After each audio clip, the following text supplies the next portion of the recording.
I'm Brian Harrabin. I'm one of the directors of CDP. CDP is short for Complex Development Projects, and when we talk about the Leamington Creative Quarter, it's probably a really good name for the company to be selected as the Warwick District Council development partner to deliver the scheme.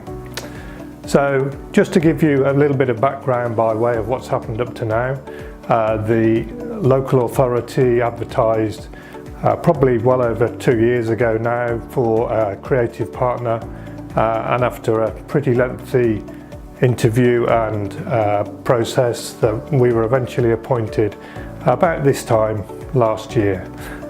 Since then we have been having very extensive consultations with various groups of interested parties, various stakeholders, to try and shape what is now the draft master plan.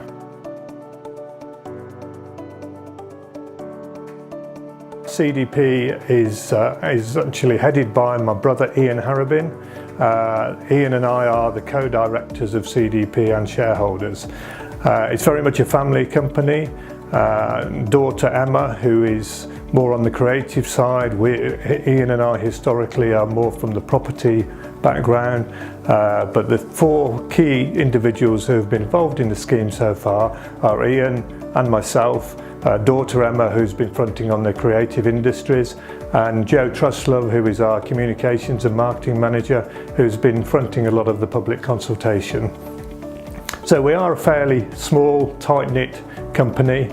We obviously have other resources, and as part of developing this master plan, we will then bring in resources, as we already have done, with specialist architects who are used to urban regeneration and everything that it means and the challenges that it brings. And we've done that in using metropolitan workshops, who have been drafting this master plan and put some of the linkages together, and in conjunction with us and the local authority, we've been working to create a bit of a vision. The vision at the moment doesn't seek to define specific uses for every building. In fact, by and large, it doesn't look to specifically define uses for any one building, because there are a number of uses for a lot of the buildings that could be interchangeable, and we're looking to address the needs of the area whilst delivering the master plan.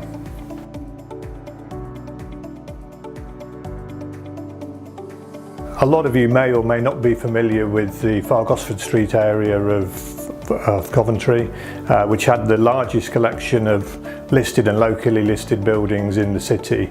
We were selected as Coventry's regeneration development partner some years ago now, and it took about 10 years from sort of inception to completion of where we are now to regenerate that area.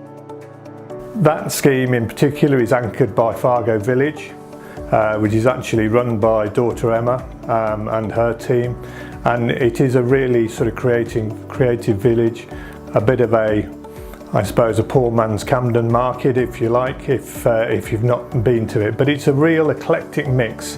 We've got 42 individual tenants in there, of which about 35 are start-up businesses, you know, from microbreweries that have started out in business to hairdressers, quirky hairdressers, to designer makers, to artists, to web designers. So a real mix, and it's a mix that has worked well.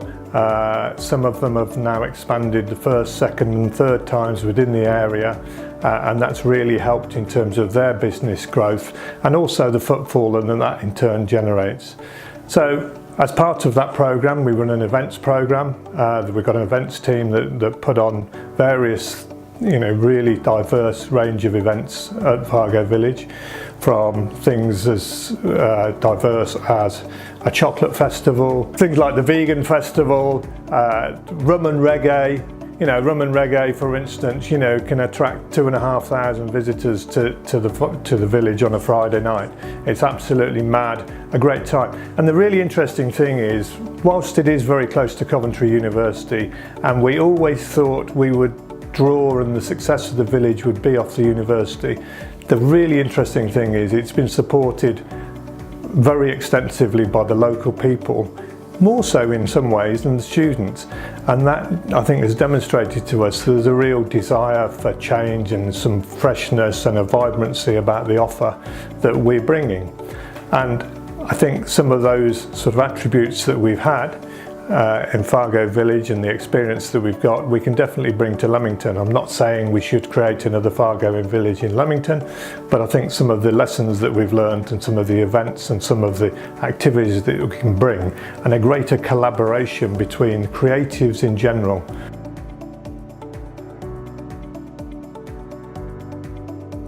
So finally, really, how do you get in touch? We're really keen to hear from you, as we said, and there's a website which is www.leamingtoncreativequarter.co.uk, and on that website you can be able to follow the links to be able to comment on the master plan.